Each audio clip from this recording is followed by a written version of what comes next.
Amém. Boa noite, igreja.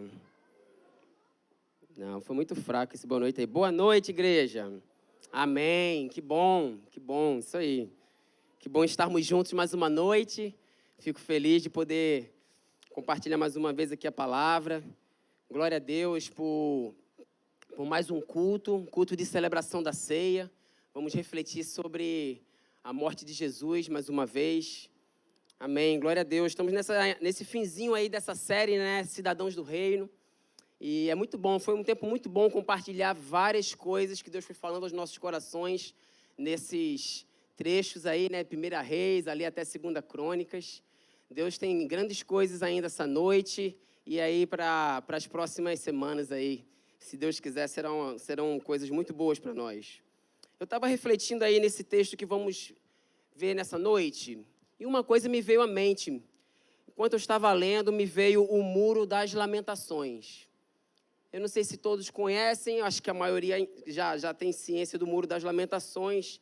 Eu não sei se aqui alguém já teve a oportunidade de conhecer esse lugar emblemático lá em Israel, né? Nós sabemos aí que todos os anos, né, várias pessoas viajam para lá, e brasileiros, né, fazem excursões para conhecer não só, né, o Muro das Lamentações, como vários locais. A senhora foi? Olha que maravilha aí, ó. Temos uma pessoa que foi lá também, que legal. Né, deve ser uma experiência única. Eu não me animo muito, mas eu acho que é uma experiência única. Se eu pudesse ir, seria muito interessante. E as pessoas visitam, né, todos os locais ali. Na verdade, o Muro das Lamentações é uma das 4 paredes que foi construída ali por Herodes, né, para abrigar o templo. Então, essa é a parede sul, onde eles fazem ali realmente aquele momento ali de oração ali, né, no Muro das Lamentações. Então, assim, por mais que talvez assim uma coisa muito longe, vai ser difícil chegar lá para ver, porém, ainda assim, você poderia talvez, né, ir aqui pertinho em São Paulo, conhecer ali o Templo de Salomão, né, não tem muito dinheiro, foi em São Paulo ali, dá para dar uma olhada mais ou menos como é que é, né, bem parecido, né, que dizem, enfim. Essa noite a gente vai ter uma reflexão sobre essa questão do Muro das Lamentações do templo. E como tema dessa mensagem, eu coloquei templos vivos. É isso que nós vamos refletir nessa noite. E o texto que me baseei está em 1 Reis, se você puder abrir. Não vamos ler todo o texto, mas o texto em sua amplitude está aí do capítulo 1 até o 66 e o capítulo 9, os 3 primeiros versículos. Mas vamos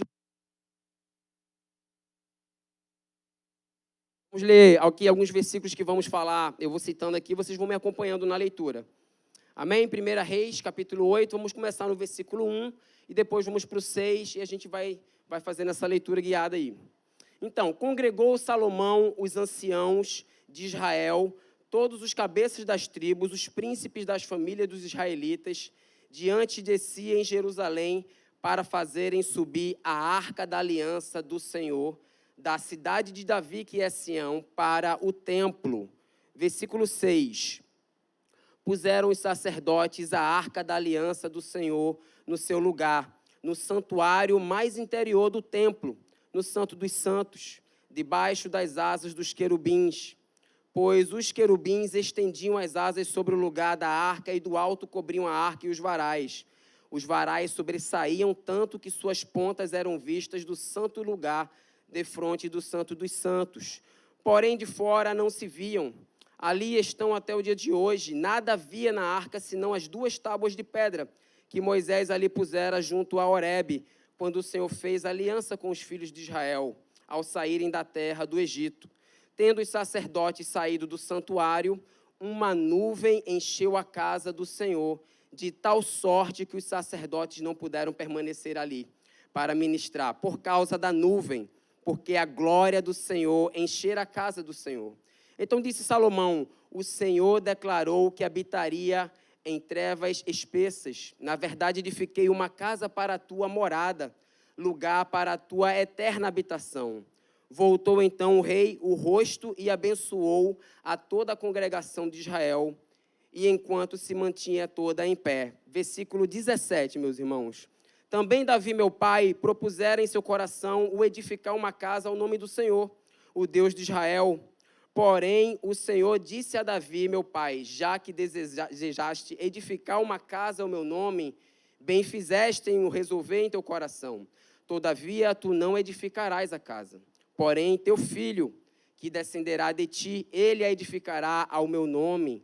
Assim cumpriu o Senhor a sua palavra que tinha dito, pois me levantei em lugar de Davi, meu pai, e me assentei no trono de Israel, como prometera ao Senhor, e edifiquei a casa ao nome do Senhor, o Deus de Israel.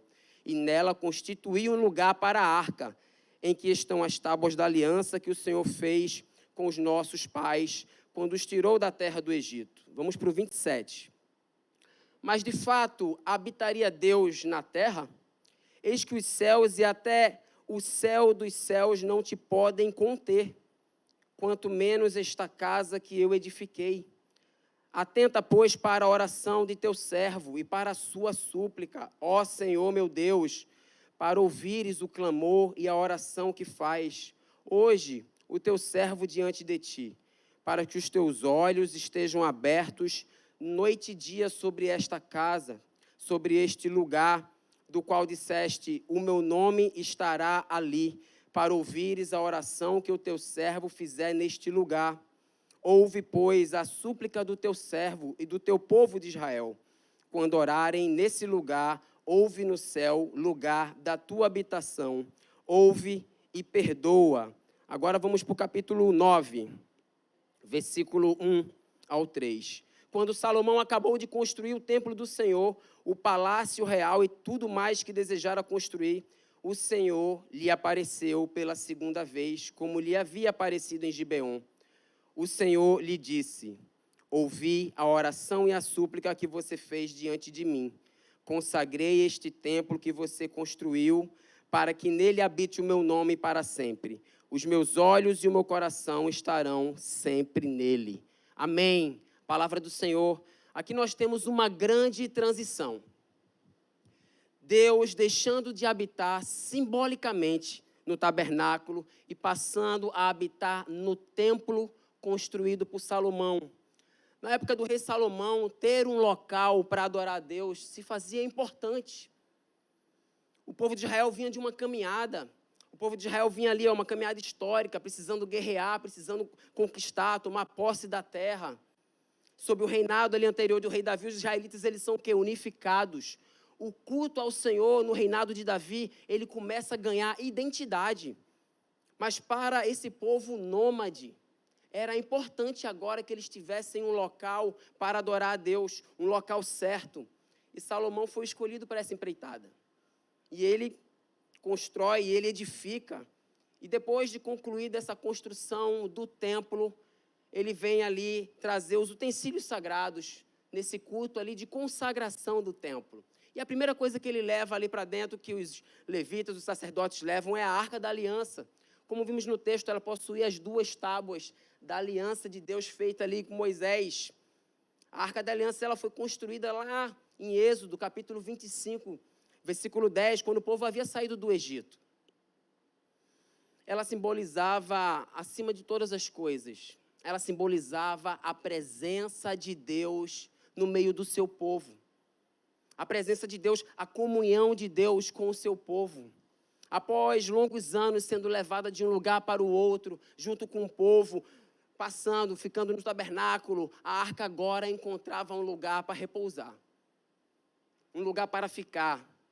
A segunda coisa que eles levam é a tenda da congregação, segundo o texto. Também vai ali com seus utensílios sagrados. Isso é, o que eles estavam levando era o tabernáculo construído por Moisés. Também estava sendo levado ali, onde Deus habitava, né, junto com o templo, com o povo, onde eles andavam.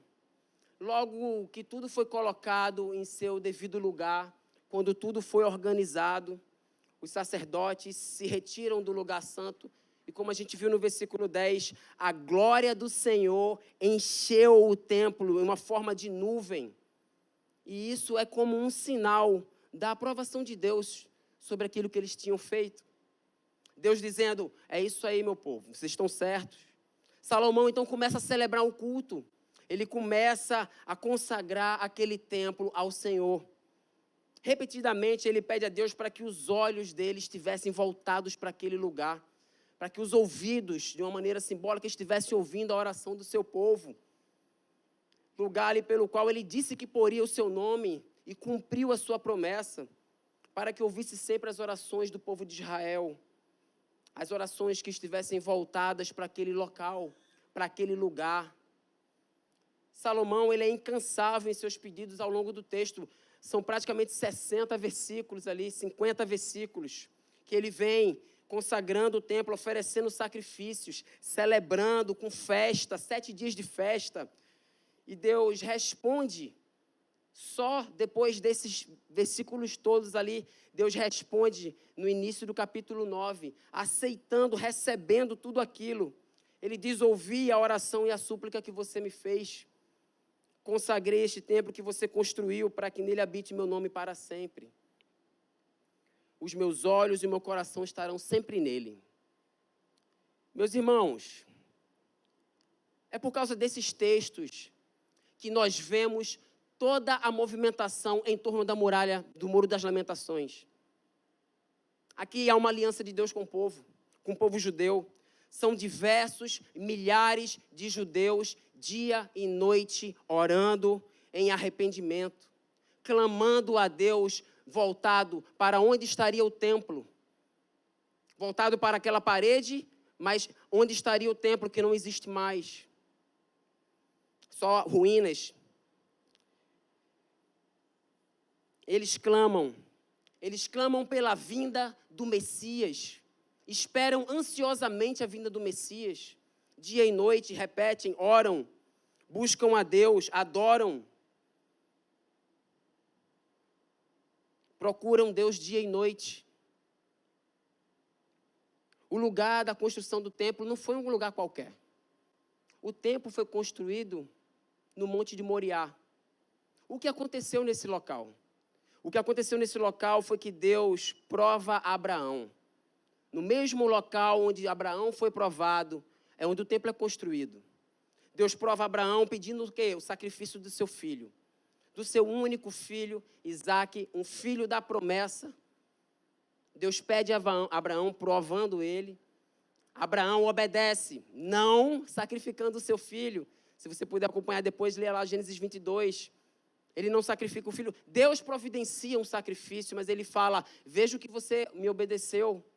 Por causa disso, estabelecerei com você uma aliança de abençoar as nações, de abençoar o mundo através do seu descendente. Essa bênção da aliança abraâmica, ela se completa, meus irmãos. Essa bênção, ela se completa no descendente.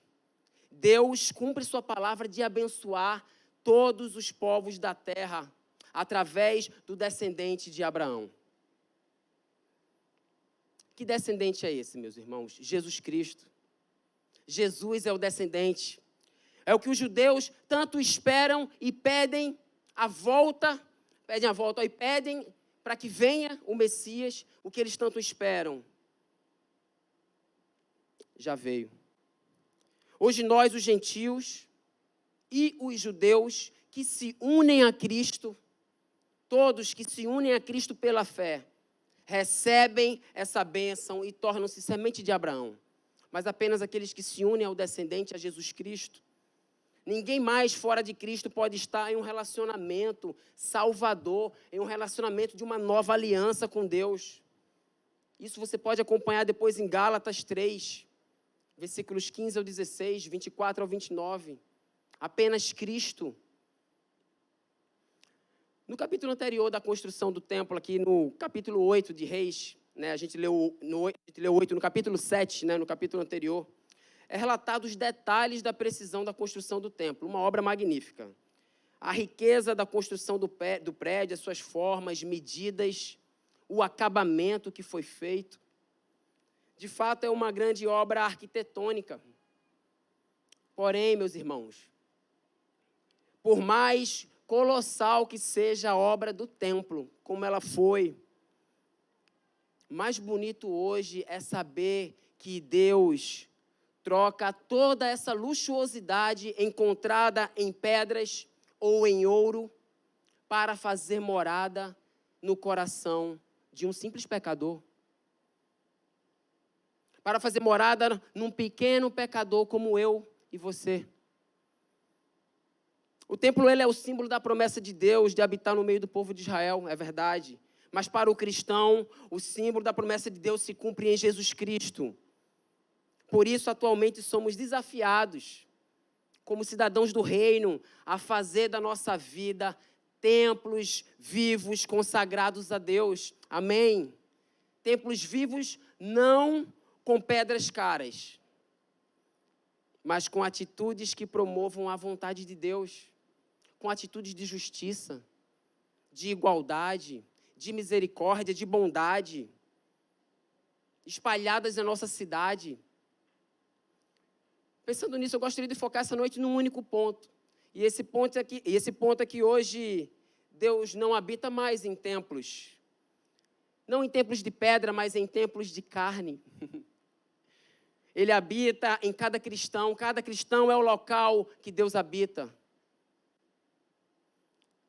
Cada cristão é um templo vivo. É verdade, essa não é uma afirmação muito nova para a maioria de nós. Mas vamos refletir um pouco mais a fundo algumas implicações disso. 1 Coríntios 6,19 diz que, acaso não sabem que o corpo de vocês é santuário do Espírito Santo, que habita em vocês, que lhes foi dado por Deus, e que vocês não são de si mesmos? Vocês foram comprados por alto preço, portanto, glorifiquem a Deus com seu próprio corpo. Deus agora não é mais um Deus distante, Ele é um Deus de perto. Ele é um Deus que em Cristo se tornou humano. O amor materializado em Jesus, um Deus que está perto, um Deus que Ele olha para o meu sofrimento, Ele se compadece de mim. Quando cremos em Jesus, em sua morte, em sua ressurreição, Deus faz morada em nós. Através do Espírito Santo, faz do nosso corpo um templo vivo, vivo do Espírito Santo. Todos hoje podem ser templo de Deus. Não existe acepção de pessoas. Qualquer pessoa pode ser templo vivo se colocar a sua fé em Jesus. Não são mais as belíssimas construções, igrejas, no sentido mais popular, né, espalhados pelo mundo, não são mais elas que encontraremos Deus. Pelo contrário, muitas dessas igrejas bonitas e luxuosas que muitos visitam em suas viagens, não possuem uma igreja verdadeira ou até estão vazias, templos vazios. No texto que lemos, o rei Salomão pergunta no versículo 27, se Deus, em sua grandiosidade, poderia habitar no meio do seu povo num templo construído por mãos humanas. E conclui que a presença de Deus, ela não se limita a um determinado espaço físico, mas que Ele mesmo assim escolheu um lugar para ser adorado. O que está por trás dessa oração dele é o significado que Deus dá associado ao templo, que é a comunhão com Deus. É que existe ali de mais precioso. Aquilo significava, o templo era o local onde indicava que a presença de Deus está ali, onde o povo poderia se aproximar dele para adorar. No versículo 29, Salomão pede que os olhos do Senhor estivessem voltados para lá dia e noite. E ele fala várias situações. Quando um homem pecar contra o seu próximo, ouve nossa oração, quando Israel, o teu povo, for derrotado, quando se fechar o céu, não houver chuva, e quando houver fome ou praga num país, ouve nossa oração voltada para esse lugar. Quando o teu povo for à guerra, quando pecarem contra ti e caímos em arrependimento, orando, voltados para esse lugar, que os teus olhos estejam abertos para a nossa súplica. Ouça sempre nossa oração voltada para esse lugar. Esse era o lugar onde as pessoas podiam aproximar-se de Deus com as suas angústias, com súplicas, com dores. O valor do templo também não estava atrelado ao prédio em si, mas ao que ele representava, esse marco visível para o povo de comunhão com Deus e o seu povo.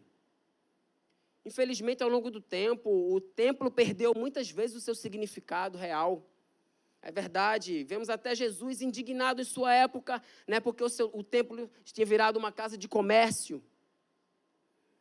Hoje continuamos a ver isso, Pessoas idolatrando obras, grandes construções, colocando valor excessivo a coisas materiais, a um prédio, arquitetura, gastando milhões, comercializando bênçãos, muitas vezes milagres, vitória, vendendo tudo o que é possível, mas esquecendo-se da comunhão íntima com Deus.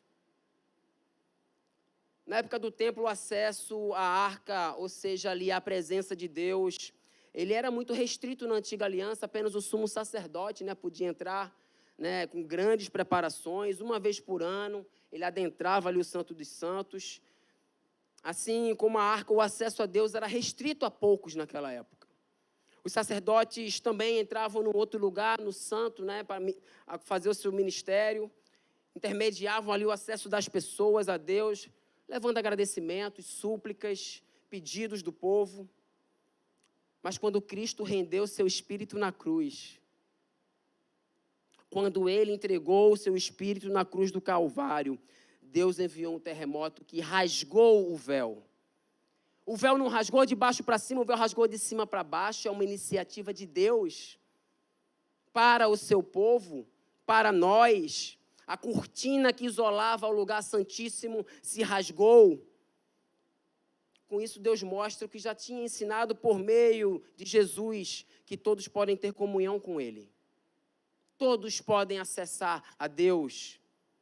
É irrestrito, mediante a Cristo, é irrestrito. Todos podem se aproximar dEle.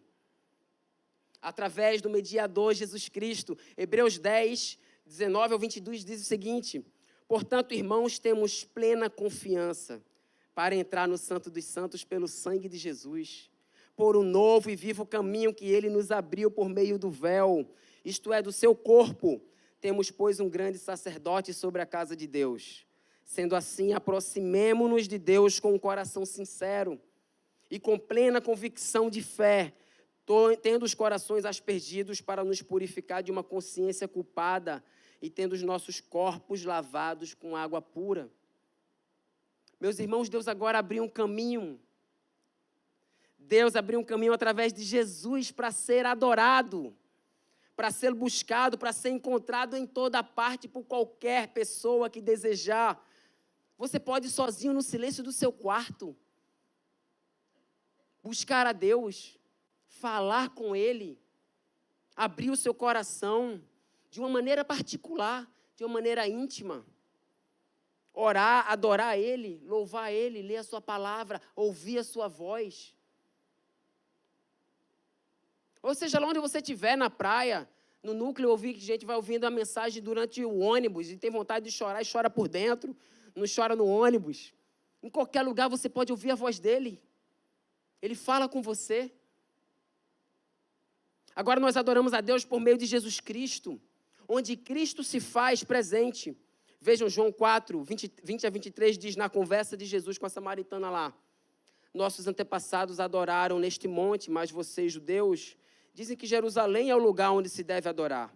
Jesus declarou: creia em mim, mulher. Está próxima a hora em que vocês não adorarão o Pai neste monte, nem em Jerusalém. Vocês, samaritanos, adoram o que não conhecem. Nós adoramos o que conhecemos, pois a salvação vem dos judeus. No entanto, está chegando a hora, e de fato já chegou, em que os verdadeiros adoradores adorarão o Pai em espírito e em verdade, e é esses adoradores a quem o Pai procura.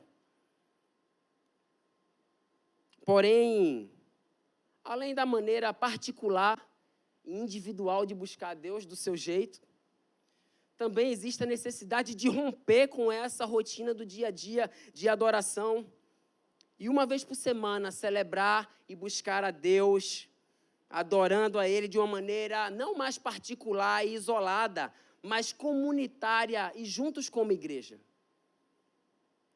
Parafraseando em Mateus 18, 20, onde estiverem 2 ou 3 templos vivos, ali eu estarei no meio de vocês. Hebreus 10, 24, e considerando uns aos outros para nos incentivarmos ao amor, às boas obras, não deixemos de nos reunir como igreja. Textos clássicos. O culto bíblico é a devida e merecida resposta. O que nós fazemos aqui hoje é a devida e merecida resposta a Deus, de suas criaturas, de seus filhos. o adorando. O culto, ele honra, ele glorifica o nome de Deus. A gente oferece não mais sacrifícios, mas sacrifícios de louvor, de ações de graça, louvando a Ele por aquilo que Ele é, por aquilo que Ele faz, reconhecendo tudo o que Ele tem feito, e é muito. Nem nós sabemos de tudo. Ai, se nós soubéssemos. É nesse encontro de culto, meus irmãos, aos domingos, juntos aqui, que recebemos muitas vezes força, orientação para a vida, onde aprendemos mais da palavra, compartilhamos experiências, estamos uns com os outros, fortalecendo. A base do culto, meus irmãos, é essa relação da aliança de Deus ligado àqueles a quem Ele mesmo salvou e reivindicou.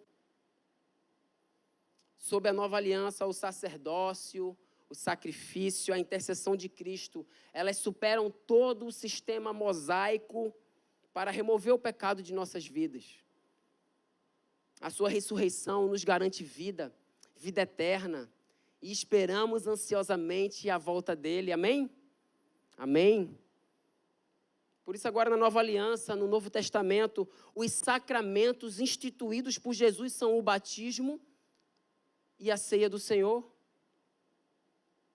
Eles substituem os sacramentos do Antigo Testamento, que eram os sacramentos da antiga aliança, que eram a circuncisão e a Páscoa. Eles ganham um novo significado parecido. O calendário judaico de festas não se aplica mais agora. Agora nós celebramos uma festa em honra a Jesus, gratos por sua morte, por sua ressurreição, a cada domingo. Essa é uma grande celebração que estamos vivendo, que estamos fazendo. Esperamos ansiosos, com fé, a sua segunda vinda. Hoje, reunidos aqui no culto, celebraremos a Santa Ceia do Senhor. Iremos celebrá-la juntos. Ela aponta para Cristo, meus irmãos. Ela só tem que apontar para Cristo, para Jesus. Ele mesmo instituiu a Santa Ceia do Senhor. Não foi inventada pela igreja, não foi ideia de Jackson, não foi ideia de ninguém. Jesus mesmo instituiu o sacramento. O pão simbolizando a sua carne rasgada. O suco de uva, o seu sangue derramado na cruz. Através dos elementos, ele se faz presente em nosso meio, renovando a nossa fé. Crescemos em graça, nos alimentamos espiritualmente. Ao celebrarmos a Santa Ceia do Senhor, a gente tem uma comunhão mais profunda com Deus. Celebramos juntos, uns com os outros. Deus se manifesta em nosso meio, Deus se manifesta na minha vida, na sua vida. Ele está conosco. Aquele cristão, muitas vezes, aquele que não está inserido, participando da igreja ativamente, participando desses momentos, dos sacramentos. Dessa forma que a gente está vivendo, muitas vezes esses cristãos estão vivendo uma fé parcial. Eles estão deixando partes importantes instituídas por próprio Jesus. A gente pode nomear eles aí, eu fiquei pensando, como cristãos beija-flor. Foi uma ideia que, cristãos beija-flor. Eles voam de igreja em igreja. Eles voam de lugar em lugar. Eles voam num vídeo, numa outra pregação, num outro lugar. Eles estão escolhendo conteúdos. Aí voa, seleciona outros livros, textos da Bíblia que ele gosta. E ele vai se alimentando, sorvendo um tipo de néctar teológico, doutrinário, por aí, sem firmar-se num lugar.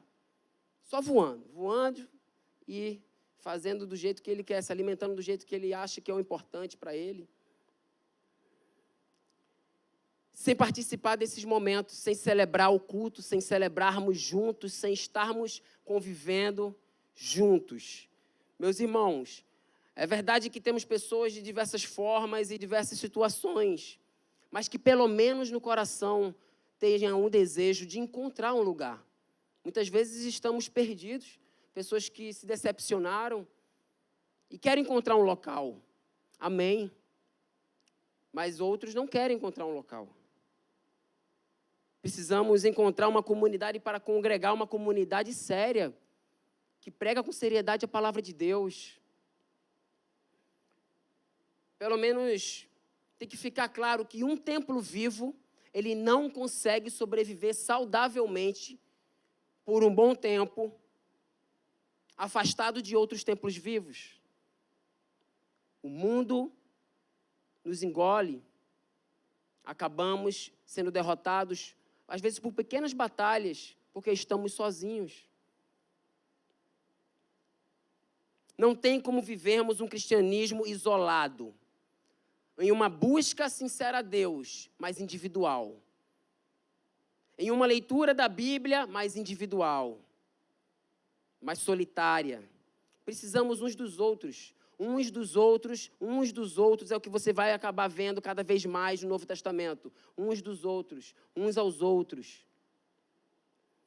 No texto que lemos, o rei Salomão, durante todo aquele processo do culto de dedicação, de consagração, lá do Templo de Jerusalém, ele não agiu passivamente, mas ele agiu ativamente no culto. Vejam, primeiro ele exclamou diante do Senhor agradecido, depois ele abençoou o povo, ele ajoelhou-se, ele orou, depois ele se levanta e abençoa o povo novamente, ele oferece sacrifícios consagrando o templo ao Senhor. No final celebra uma festa de 7 dias. São templos vivos ativos. Templos vivos são ativos. Não estamos aqui para apenas recebermos ou sermos adoradores passivos. O culto somos todos adorando ativamente a um Deus vivo. O culto se faz com a minha participação, com a sua participação na adoração, expressando louvor, ação de graças, o que o seu coração está cheio, cantando em voz alta, se puder gritando. Se o seu coração está queimando, está borbulhando, você fala. Mas muitas vezes nossos corações estão tristes, é verdade. Mas nós adoramos intimamente, com um ardor. O Senhor conhece a nossa vida. Ele sabe que muitas vezes, embora nós não estejamos aparentemente felizes, mas estamos fervorosos por dentro. Ou muitas vezes a gente deseja ansiosamente celebrar de uma forma, mas somos tímidos. Mas o Senhor conhece todo o nosso coração. São os adoradores que o adoram em espírito e em verdade. Salomão orou durante o culto sobre diversas situações lá. Ele ora para situações que poderiam vir a afligir o povo de Israel. Então é pecado, inimigos, seca, fome, pragas, doenças, guerra, cativeiro. São várias coisas que ele coloca ao longo do texto. Pediu ainda que Deus perdoasse o pecado do povo. Mas tem uma coisa que eu queria destacar, que eu achei interessante. No versículo 41, Salomão inclui em uma de suas orações os estrangeiros. Rogou para que Deus atendesse seus pedidos, quando também fossem feitos voltados para o templo, que Deus ouvisse as orações dos estrangeiros. Meus irmãos, que coisa interessante, para que dessa forma todos os povos conhecessem e temessem ao Senhor. Interessante que são muitos os estrangeiros, né? Um povo pequeno, o que tem mais são estrangeiros. São pessoas de fora. E o que nós temos aqui, que nós vemos também, são estrangeiros. São pessoas que não professam a nossa fé e que estão fora. Pessoas que necessitam de acolhimento, de oração, de pessoas para ouvirem suas dores, seus sonhos. Pessoas que precisam do Evangelho verdadeiro. Pessoas que estão na escuridão espiritual. Esse ponto nos leva à seguinte questão. Desejamos que os que se sentem excluídos encontrem seu espaço em nossa comunidade e tenham o seu encontro com Deus? Desejamos isso? Ou será que está muito bom como está? Não, vamos continuar assim que está muito bom, Senhor. Ou vamos pensar de uma outra forma. O que temos feito Pensa você de uma maneira individual, o que eu tenho feito, semana após semana, para que aqueles que estão à margem da sociedade, ou que não estão em nosso meio, que não são do nosso gueto cristão, ou que não são da fé que nós professamos, tenham um encontro com Jesus. Ou às vezes são amigos, pessoas que já tiveram um encontro com Jesus, mas estão desanimadas. Você ao menos tem orado por esses estrangeiros? Meus irmãos, nós podemos orar. Nós podemos enviar uma devocional. Nós podemos enviar o link da igreja. Nós podemos compartilhar mensagem da igreja. Convidar para os eventos. Podemos convidar para os núcleos.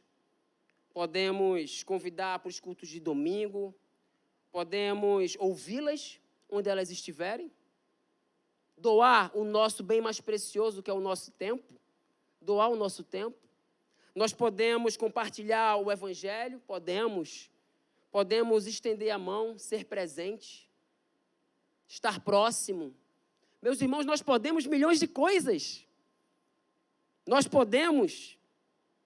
A verdade é que talvez nós, após uma breve avaliação, também percebamos que também carecemos de uma profunda transformação de vida. Para passar a viver talvez um cristianismo mais real e menos religioso. Menos atos religiosos e mais verdade. Algo que está dentro de nós que faz sair. Aí você pode dizer, Henrique, mas eu já sou templo, como assim uma transformação de vida se eu já sou um templo vivo? Mas se você já é um templo do Espírito e não está ativo, então talvez o seu templo está precisando de uma reforma. A fachada está meio caída, infiltração na parede, está com um mofo no teto, né, precisando ali de uma reconstrução. Aqui na Igreja das Águas nós somos missionários, amém? Nós somos missionários, é uma igreja de missionários. O Evangelho, amamos o Evangelho, somos apaixonados pelo Evangelho. Compartilhamos o Evangelho com desejo, com ardor no coração. Um Evangelho que é para a glória de Deus. Nós levamos isso. Nós temos essa mensagem. Se você pensa diferente, talvez você, não, eu estou aqui, porque eu quero receber uma bênção, eu quero receber uma vitória, eu quero um milagre na minha vida acontecendo. Poxa, eu quero sair daqui um culto motivacional, de autoajuda. Não tem uma pirotecnia, uma luz piscando, não tem uma coisa aí que me agrada. Meu irmão, se é isso que você quer, vá para outro lugar. Aqui não é o seu lugar. Não que a gente não possa ter isso também, né? Entende? Não é aqui. Aqui é lugar para pessoas apaixonadas pelo Evangelho. Missionários que têm uma missão nesse mundo. Compartilhar a única coisa que faz sentido nessa vida, que mudou a minha vida, a minha história, a sua história, que é Jesus Cristo. Pensa aí se em uma semana você não compartilhou em ações, em palavras, de qualquer forma, com a sua vida. Não compartilhou, não falou de Jesus, não expressou algo ou uma atitude para alguma pessoa. Tem algo muito errado com a sua vida, meu irmão. Mas imagine. Faz uma imagem, imagina comigo. Imagine se todos nós, a partir de hoje, começarmos a praticar isso. Ativamente. Templos vivos engajados em viver o Evangelho de forma prática. Pessoas saindo, pessoas chegando no trabalho, pessoas vivendo. Imagine todos nós orando, imagine todos nós saindo, convidando pessoas, o Espírito Santo agindo em uma grande quantidade de testemunhos começam a aparecer. Você abre o seu zap, estão 100 notificações do grupo do núcleo, você não entende. 100 notificações, quando você abre, você acha que é um monte de emoji. Não é, são testemunhos, pessoas falando, pessoas sendo encontradas, pessoas sendo transformadas. Eu convidei não sei quem apareceu, meu alvo respondeu. Pessoas sendo encontradas por pessoas. Nós ouvimos isso hoje de manhã. Um movimento diferente de missionários, de pessoas engajadas, fazendo a sua parte e deixando a parte de Deus com Ele. Não que nós não vivamos um pouco disso, meus irmãos. Mas imagine comigo isso acontecendo em grande escala. Não é quantidade, não é crescimento, é amadurecimento. É estarmos vivendo ativamente o Evangelho. Agora, outro ponto que vem é, estamos prontos para receber essas pessoas? Você está pronto para acompanhar, para receber, para expressar amor, para se encontrar, para gastar tempo, para dedicar a sua vida, um pouco do seu tempo, da sua agenda para essas pessoas? Ou você está satisfeito com o tipo de vida que você tem feito no reino? Está ótimo, está bom. Meu irmão, se vocês se sentem assim como eu essa noite, um desejo ardente de uma profunda transformação, algo que vem de dentro, eu queria convidar você para orar nesse momento. Gostaria de convidar, se você sente isso, a ficar de pé nesse momento. Vamos orar nesse momento, clamando a Deus para que Ele possa encher nossas vidas. Que você possa fechar os seus olhos. Vamos orar nesse momento, que o Santo Espírito de Deus possa operar em nós algo profundo e mais íntimo. Mais um degrau em nossa santificação, para que Ele possa acender a chama do Evangelho em nossas vidas, em nossos corações, sairmos daqui hoje e amanhã, uma semana, espalhando boas novas do reino.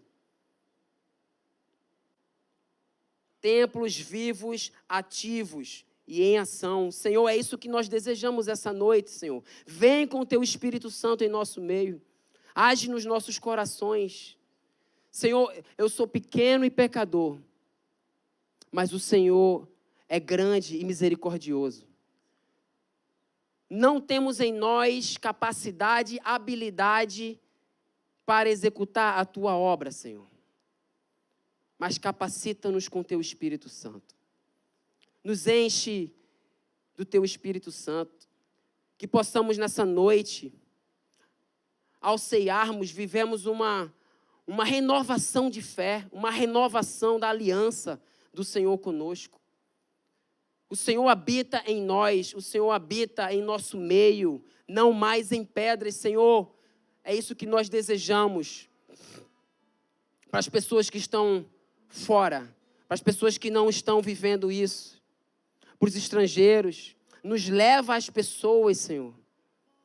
Somos Tua igreja, somos falhos, mas somos missionários e queremos profundamente que o Teu Evangelho seja espalhado, Senhor. Queremos viver uma adoração, um culto real. Abrimos nossa boca para celebrar o Senhor por tudo que o Senhor tem feito, não só em nossas vidas, mas em todas as vidas. Senhor, estamos aqui, nos colocamos diante do Senhor. Enche este lugar, Senhor. Enche com a Tua glória. Faz o que nós não podemos fazer em nossas vidas. Atua em nossas vidas nessa noite. Aleluia, Senhor, que Teu Espírito Santo possa convencer os nossos corações duros. Move nossas vidas, Senhor. Não queremos ser os mesmos, não queremos viver uma vida religiosa. Fala conosco, que possamos sair daqui para mais um dia, um fim de semana e um início de semana diferente, Senhor. Que um movimento inicie e continue nessa igreja, como temos visto, Senhor. Louvado seja o Teu nome pelo que vemos o Senhor operando. Faz isso, continua a fazer através de nós, Senhor, de cada um que ouve essa mensagem em nome de Jesus. Amém, amém.